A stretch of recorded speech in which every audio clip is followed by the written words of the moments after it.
Monsieur le représentant des partis politiques, frères et amis, distingués invités, chers militantes et militants de la DI, mesdames et messieurs, en vous souhaitant à tous la bienvenue, permettez-nous de rendre grâce à Dieu pour tout le bien et pour toute l'attention bienveillante qu'il porte à nous, les êtres humains en général, mais aux Togolais en particulier, dans la longue marche vers la construction d'un monde meilleur où il fait bon vivre pour chacun de nous. Permettez-nous aussi qu'en ce début d'année 2015, nous vous présentons nos vœux de bonne santé et de succès à titre individuel et que pour toute la population, notre longue lutte aboutisse enfin à une alternance pacifique et démocratique. Nous exprimons le vœu le plus ardent que 2015 soit pour l'humanité une année d'une prise de conscience approfondie de l'importance de la tolérance entre les peuples et les religions pour éviter qu'en dépit des progrès techniques et scientifiques, pour une amélioration du bien-être de nous tous et de chacun de nous, le monde cesse de connaître les affres de la misère, de la pauvreté et du terrorisme comme celui de Boko Haram. Nous espérons que 2015 soit pour le Togo le début de bonheur partagé grâce à l'avènement de l'alternance politique à la suite d'une élection présidentielle pacifique, transparente, démocratique et crédible. Dans l'attente fiévreuse d'un aboutissement heureux de notre proposition de loi sur les réformes constitutionnelles, nous avons dû repousser la date de cet événement annoncé depuis longtemps à une date extrême où le report n'était plus possible. C'est l'une des raisons qui explique que vous ayez reçu si tard vos invitations. Acteurs politiques, amis politiques, acteurs de la société civile ou sympathisants, vous comprenez aisément cette situation et nous savons que vous nous pardonnez volontiers les désagréments que vous pourriez avoir subis à cause des imperfections que vous auriez constatées. C'est pourquoi nous tenons à vous remercier très sincèrement pour tous les partis politiques amis qui avaient répondu favorablement à notre invitation par votre présence fort appréciée. Nous vous remercions aussi pour les mots d'encouragement que vous venez de vous adresser. Nous vous remercions aussi, vous tous invités de marque, qui avez accepté de nous honorer de votre présence. Adi apprécie à sa juste valeur le soutien de la communauté internationale qui a toujours soutenu les efforts des Togolais dans la recherche de solutions idoines pour une sortie de crise. Ce Conseil national de l'Adi se tient finalement par hasard des calendriers, presque au lendemain de l'arrêt des débats sur la proposition de loi sur les réformes constitutionnelles à la Commission des lois de l'Assemblée nationale. Bien que le Conseil national était programmé à l'avance pour discuter des questions présidentielles, l'actualité oblige. Vous comprenez donc que nous nous puissions dérober de donner notre opinion sur le blocage de l'examen de cette proposition de loi. Sur la question des réformes constitutionnelles, Adi reste convaincu qu'il est capital de les obtenir avant l'élection présidentielle. Pour nous de l'Adi, l'arrêt des discussions au sein de la commission des lois, intervenu ce mercredi 21 janvier 2015, a été prémédité et cyniquement exécuté par la majorité parlementaire unie, qui a démontré de façon flagrante son refus obstiné d'opérer les réformes contre le souhait de plus de 85% de la population togolaise.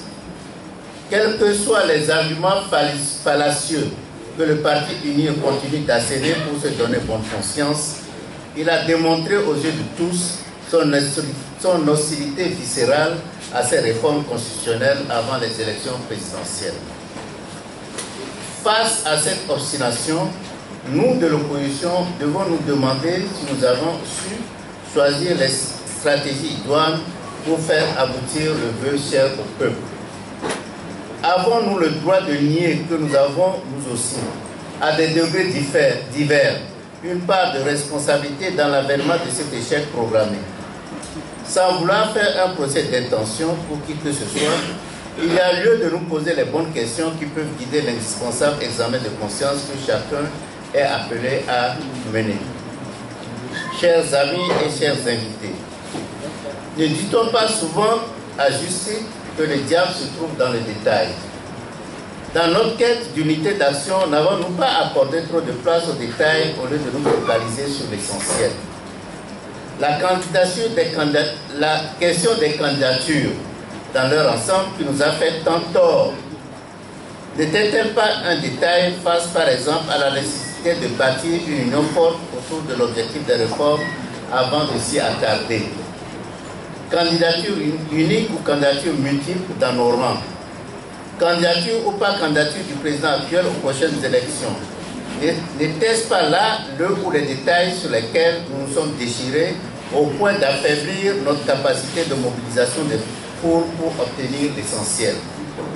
Que chacun à son âme et conscience réponde à ces questions dans son examen de conscience. Pour nous, de la classe de l'opposition qui, avec la grande majorité de la population, désirons ardemment ces réformes, il nous reste à trouver la clé qui nous permettrait d'y accéder sans trop de souffrance et de troubles sociaux. Nous ne devons donc pas considérer la dernière manœuvre du pouvoir comme un enterrement définitif de notre part. Accepter cette forfaiture du régime en place serait irresponsable de notre part. Notre position, a dit, est de trouver le moyen de prendre unir à son propre jeu afin de l'ébranler dans ses convictions erronées d'avoir toutes les cartes entre ses mains. Nous ne doutons pas un seul instant que notre génie commun de stratège politique nous aidera à trouver cette clé. L'heure n'est plus aux accusations puériles. Au-delà de l'examen de conscience individuelle, ce qui est impérieux est que cet arrêt de l'examen de la proposition de loi nous sert de leçon pour créer l'électrochoc qui nous remettra ensemble afin de redéfinir les stratégies nouvelles de lutte en écartant soigneusement tout ce qui peut nous diviser encore et en ne retenant que ce qui nous unit. Pour que cette indispensable unité nouvelle d'action s'opère, il est important que nous abandonnons nos égos individuels, nos volontés de positionnement et de puissance pour mettre en avant l'intérêt de nos populations meurtries par la dictature cinquantenaire. Des initiatives louables pour concrétiser cela viennent ces jours-ci de toutes parts. Soyons tous ouverts à ces initiatives et sachons saisir la chance qui nous est offerte. Alors on pourra dire qu'à quelque chose malheur est bon, car l'électrochoc du non-aboutissement aura servi à nous réunir véritablement. Mesdames et messieurs, la question de la transparence des élections dans toutes ses composantes est aussi d'une importance qui doit nous préoccuper. Là aussi, toute l'opposition a l'obligation de parler d'une seule voix et d'agir de façon concertée pour obtenir ces conditions préalables de transparence des élections. Lorsque nous parlons d'élections, a dit, nous ne visons pas seulement l'élection présidentielle vers laquelle le pouvoir en place nous pousse tous. Nous avons tous un peu tendance à passer par perte et profit les élections locales qui doivent donner le pouvoir aux collectivités locales, socle de la démocratie.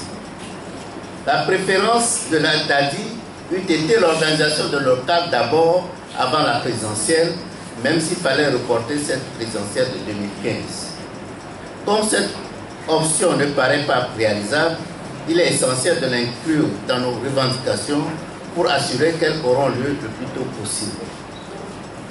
Mesdames et messieurs les invités, chers délégués au Conseil national et chers militantes et militants, sympathisantes et sympathisants de l'ADI, vous convenez tous avec nous que le champ d'une unité d'action de l'opposition dans son ensemble est vaste et transcende nos petites divergences sur comment parvenir aux réformes et sur qui sera ou ne sera pas candidat à l'élection présidentielle de 2015.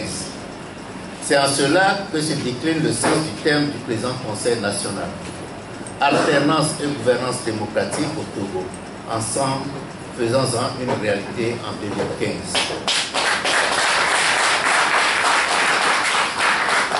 Oui, chers amis, C'est seulement ensemble, mais dans le respect de nos diversités, que nous ferons de l'alternance une réalité en 2015. Ensemble signifie savoir trouver le plus petit dénominateur commun qui nous permette de mettre nos énergies en synergie pour l'obtention de l'essentiel. En cela, je paraphrase Nelson Mandela en disant « Dans une famille aussi grande, les opinions peuvent diverger sur presque tout, mais il faut réussir à régler les problèmes et aller de l'avant. » À l'occasion de l'ouverture de ces assises, c'est l'appel que Adi voudrait lancer envers vous tous. Taisons nos égos et nos divergences pour redéfinir ensemble autour de tout ce qui peut nous rassembler une stratégie commune d'action. Au besoin, laissons la jeunesse montante prendre le flambeau pour nous obliger à marcher ensemble. La population a juste besoin de nous voir unis pour nous faire confiance et pour se remobiliser dans leur ensemble pour l'obtention des réformes, la transparence des élections et la défense de notre pouvoir.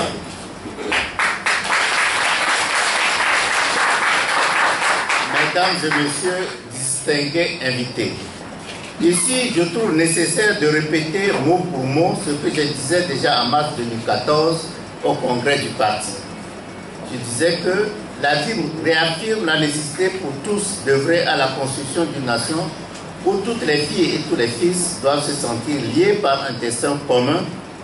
Je citais alors Martin Luther King qui avait dit à propos de la lutte contre la ségrégation raciale aux États-Unis que nous devons apprendre à vivre ensemble comme des frères, sinon nous allons mourir tous ensemble comme des idiots.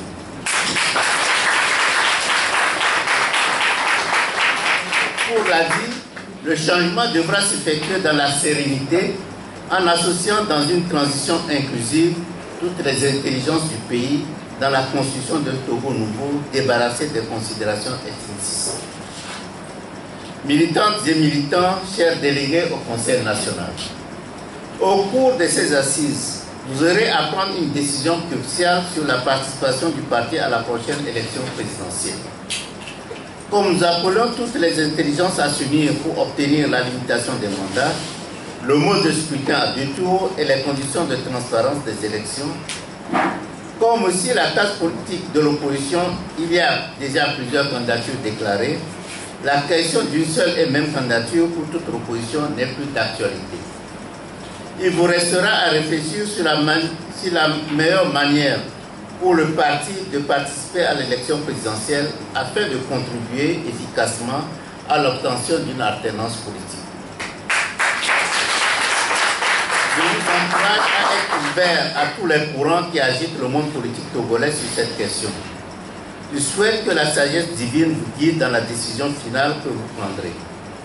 Mesdames et messieurs, nous de l'Adi, nous demeurons convaincus que la diversité et la pluralité des opinions est indispensable pour un système démocratique dynamique. Nous sommes également persuadés que des efforts devraient être faits pour que cette diversité ne s'exprime pas à travers des comportements qui frisent l'autodestruction de l'opposition. Nous devons plutôt unir nos intelligences et énergies vers tout ce qui nous aidera à obtenir une transition démocratique lors des prochaines élections présidentielles de 2015. C'est pour cette raison que, comme le suggère si bien le thème du présent Conseil national, chers délégués, vous devez faire des propositions qui seront contribuer à une mobilisation plus forte de la population en vue d'une alternance démocratique et sans violence au Togo. C'est sur ces mots que je déclare ouvert les travaux du Conseil national de l'Adi. Vive la démocratie pour que vive un Togo nouveau.